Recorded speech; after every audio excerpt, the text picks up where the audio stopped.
What's up guys, my name's Sebastian. I hope you guys are having a great day and will continue having one. This is my Q60. I'll go over pretty much everything I have done to make it track ready, or at least give me enough power, enough handling, blah blah blah, to be able to take this car on the track, because from the factory it probably wouldn't do that great. So I'm gonna go over all my mod list and here we go.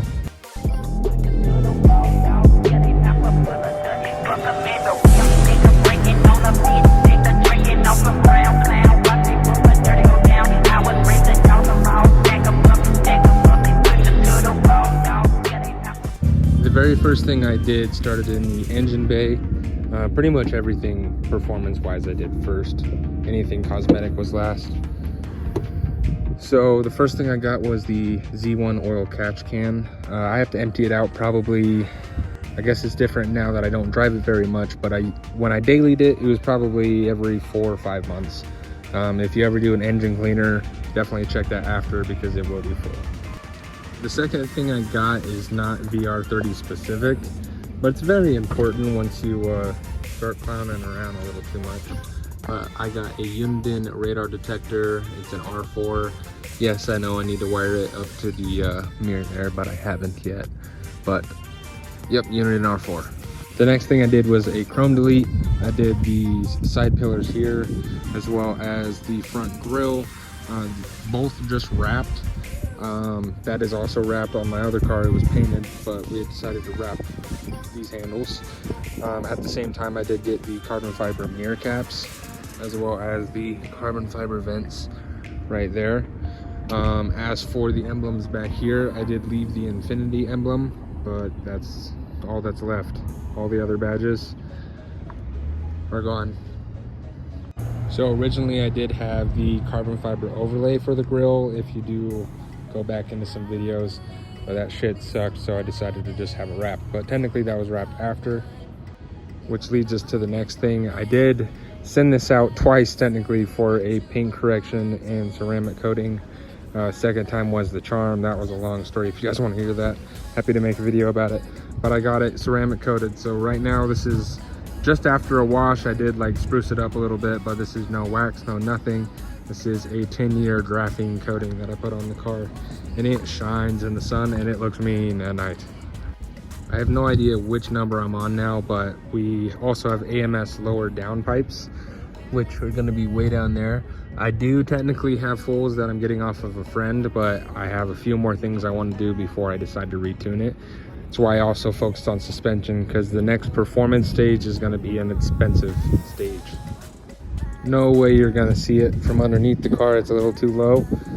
But if I go back here, you can see the 3-inch MBRP exhaust that I picked up for about 1,200 bucks. I did get it brand new. You could definitely find it used. A couple guys just stopped and just asked about the car. That was actually kind of cool. Next up on the list is the AMS Alpha intakes. I have no idea if these actually gain horsepower. If I could go back again, I would probably get boosted 6, but their 3-inch do require tuning, unless you do like their little spacer. But do your research and see if that's something you want to do. I went ahead and played it safe and got the 2.5-inch intakes.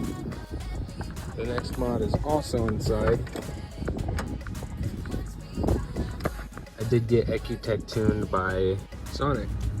Honestly, I really like the tune. Sonic Tune is definitely more reliable, focused, and that's where I want to be if I'm going to be pushing this really high RPMs. I don't want it maxed out, because where normal straight line pulls you're doing 3 at a time, where on a track you're doing like 20, depending on the size of your track. Like the one that I went on, which was an amateur track just a few days ago, that was, I probably had 8 pulls I needed to do back to back to back. You're thinking within 2 minutes of each other.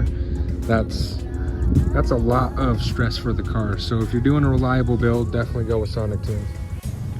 Next up, I actually got sponsored, I'll say that flat out, but it's pretty great. I've had it for about a year. This would be my CarPlay module, which you can see is right here. I have a 2019, normally doesn't come with CarPlay. They sponsored me, got me a module. If you guys have any questions, we did make a video about it. I am gonna make one for my Lexus as well, but I did get the CarPlay module for the Q60 because that's really the only thing I hated about the interior until I gutted it, but that's a little later. So next up, I got the MISHIMOTO heat exchanger, which is right in there if you can see it. As well as right in front of it is the ZZP all-wheel drive red sport oil cooler. Since they don't really make one for the all-wheel drive Q, at least I aftermarket one, a bigger one, you have to kind of make the OEM one work. So that's exactly what I did. So I have water to oil and air to oil as well.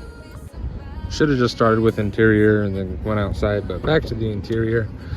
I got column mounted paddle shifters. These are off a G37 and they work perfectly, no worries at all. I do still need the bottom of the column trim, I guess you could say, but besides that, they work great, and for a race car, I mean, it's kind of what's needed.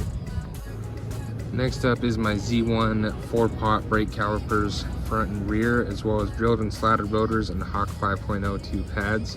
We put these on at the same time we did the FERRADA FR2s in 20 by 10.5 plus 25, fit over the brake caliper just fine.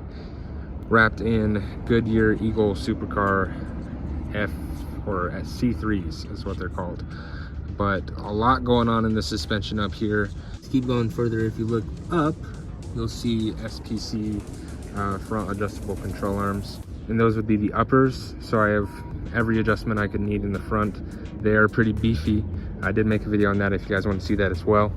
But going back into the suspension, we also have SPC rear traction arms, rear camber arms to help everything correlate in the rear as well, because these used to poke gnarly. 10.5 is a massive width of a tire. What really brought it all together is the BC Racing coilovers. Now at this point is where it kind of went from street car to almost track car. I don't know if I'd exactly recommend this as a track car. It's definitely gonna be an experience, but I've learned a lot of what the Q needs, and I think I can get that. I think there is a possibility of, with the right amount of money and the amount of people you know, cooling, this car could definitely be a track car and surprise a lot of people. But that is my mod list for right now.